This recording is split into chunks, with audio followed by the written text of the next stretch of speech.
Church planting has as its end goal the glory of God. The glory of God is seen when people find God to be glorious. And so the earth will be filled with the knowledge of the glory of the Lord as the waters cover the sea, is something we say to our church planters regularly. And the interesting thing about that is that although in other parts of the Bible that phrase is found, the knowledge of the glory of the Lord, or the glory of the Lord that covers the earth as the waters cover the sea, in Habakkuk 2:14, those two ideas are brought together. The earth will be filled with the knowledge of the glory of God as the waters cover the sea. And the only created thing that can know the glory of God is the human being made in the image of God.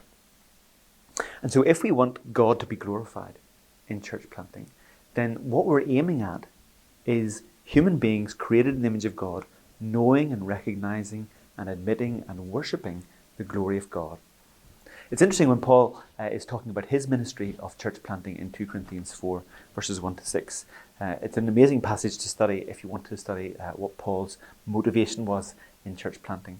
At the end of that, he picks up on the Habakkuk 2:14 passage that I've just quoted, and he says, so that the glory of God, the knowledge of the glory of God, is seen in the face of Jesus. And so as we put all these ideas together in church planting, the goal of church planting is the glory of God through the conversion of human beings so that they recognize and see the glory of God. So that the earth will be filled with the knowledge of the glory of the Lord as the waters cover the sea, and so that people will see the glory of God in the face of Jesus Christ.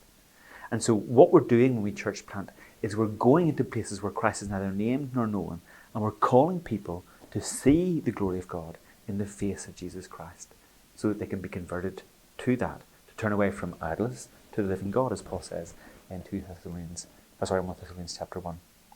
That's what we're aiming for in church planting. And that means that we're not aiming for transfer growth. We're not aiming for people to leave one church and join our church, and so we shuffle the cards of God's kingdom. We're not aiming for people to join a club and to trundle along with us in a way that they might in another kind of secular club, a stamp collecting club or a football club or whatever it might be.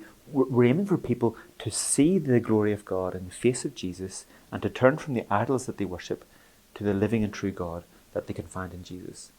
And that's why we're aiming at conversion in church plants, because we want people to see, more people to see and acknowledge the glory of God.